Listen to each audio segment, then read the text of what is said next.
Video games. In the self-improvement world, they're looked heavily down upon. Time waster, addicting, meaningless, anally stimulating, you name it. Video games basically rhyme with Discord mod, and Discord mod does rhyme with degenerate, which is a self-help junkie's worst fear. So why am I doing this? Why am I going back? Well, let me tell you, pal, the answers, they're not what you think. I guess you'll just have to watch the video and find out.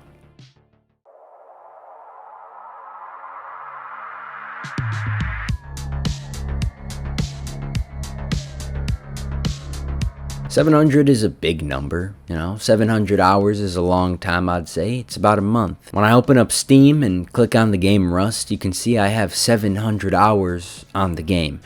And that's the game of choice. The game that will improve my life. And the game that did just the opposite of that not too long ago.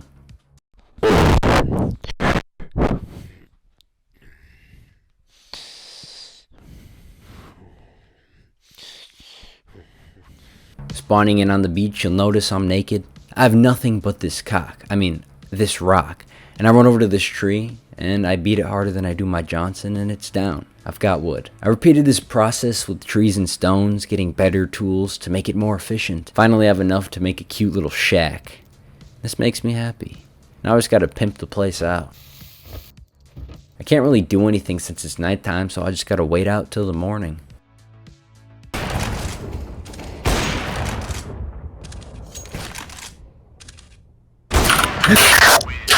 Oh my god! I'm gonna rip my skin off! Now that the morning's here, I can tell you my true intentions. My end goal is to get a gun and kill someone with it. Now don't take that out of context. My short-term goal, I know, I'm using big terms now, is to research an iron pickaxe, which would make it a lot easier to farm sulfur. But why do I need sulfur? I'll tell you in a little bit. I farm for a bit, then die another 2 times, in which I close the game, but don't worry. I get back on the next day as a good gamer does. I start the day by inviting a few of my friends to play Rust with me. And by play, I mean farm sulfur for me. After getting enough scrap to research a metal pickaxe, I make a few, then the farming begins. After farming for like 10 minutes, we already had enough sulfur, so I began planning my trip to the outpost. So I got some scrap, went to the ranch, pimped out a horse and myself, then trekked my way to the outpost. I ordered the gun and a bullet, and my dopamine level spiked higher and higher the closer the order came. I crafted up some bullets, and using the bullets I'd created, I loaded up my gun, and I shot both my friends in the head. I also defiled their bodies to make sure the message was sent. I had achieved the goal. I had a gun, and I killed people with it, which is just what I wanted. You could even say my purpose has been fulfilled.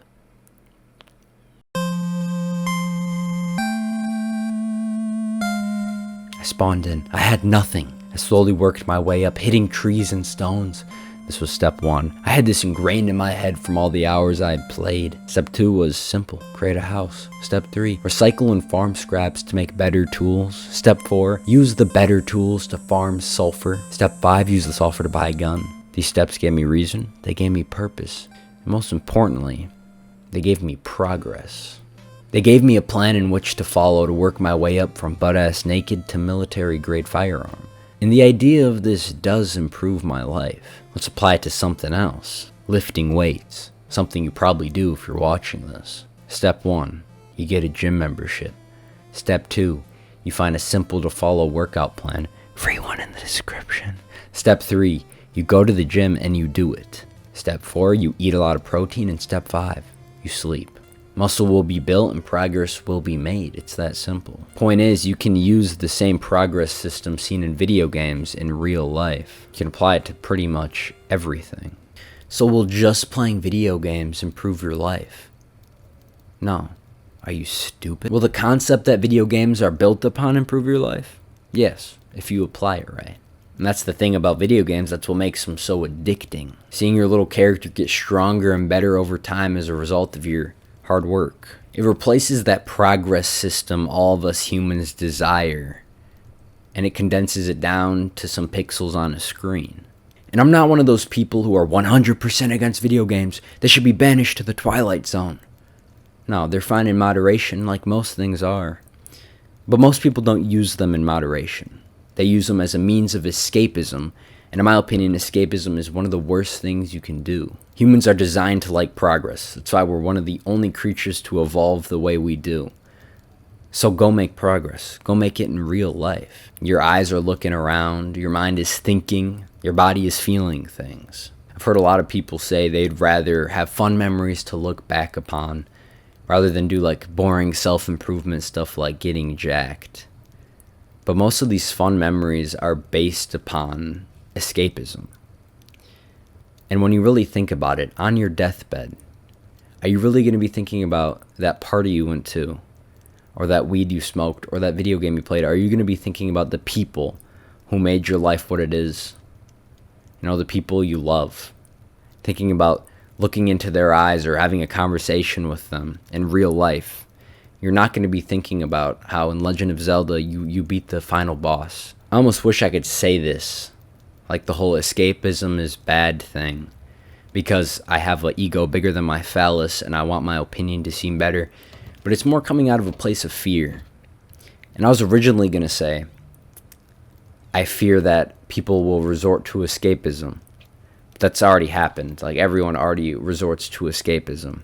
What I actually fear is the advancement of escapism. It's only going to get better. Like, it starts with VR and it goes on. Like, you're in an entire different world when you're playing virtual reality over here. Escapism is only going to get more intense. And with that, less people are going to see the consequence of it because they can just escape and not think about the consequence. And the only people who are going to be talking about it are little internet personalities like myself. You're never going to see a famous, big, influential person, someone who really has influence on the world, talk bad about escapism simply because they make money off of it. My general advice for the video is to stop escaping. Just live. Be in the moment. But I do have a fun little thing that you can do, a little fun piece of advice. Get a friend, or if you don't have any friends, that's fine. You're a fucking loser. No, I'm kidding. But get a friend, right?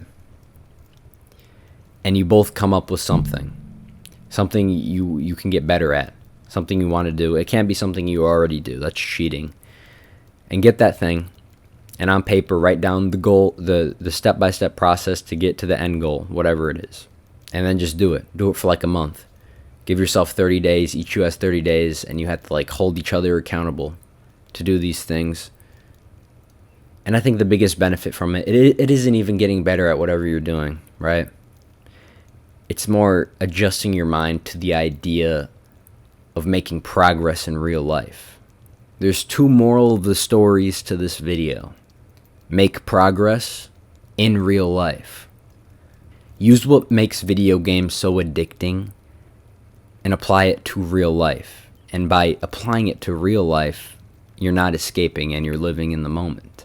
If you want to talk to me, my Discord is in the description. If you want to jerk me off, hit the like and subscribe button, please. If you want to see me become a full-time streamer who shows his feet on accident every once in a while, just let me know in the comments. I'll see you in the next one. I love you.